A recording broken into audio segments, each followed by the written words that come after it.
Добре, ще започна с един въпрос. Колко често влизаш в къща и разбираш от първата секунда, че е точно за теб? Доста рядко се случва, обаче. Давай да видим. Нека да видим.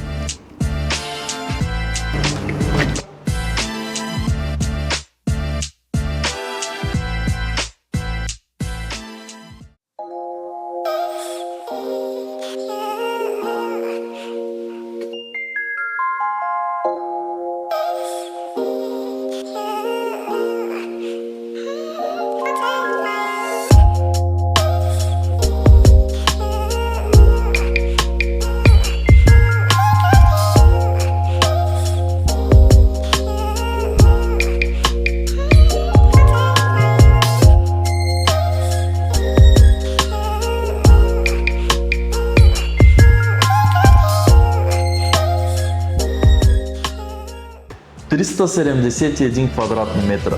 Но знаете ли кое е най-хубавото? Самият офис е във вашия дом.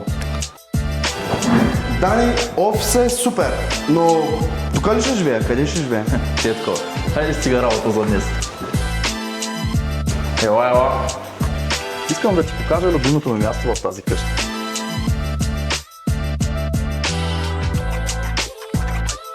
И сега да ти кажа нещо. Колкото по-голям е един дрешник, толкова по-малко са семейните проблеми. Добре. Значи тази къща е доста добра инвестиция за семейното спокойствие. Дани, Да? а ако се скараме с жените? И какво толкова? Всеки си има собствена тераса. Добре, това вече е добро разпределение.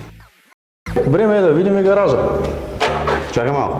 А Баварият са влиза ли в цената? Не, но имаш още един гараж.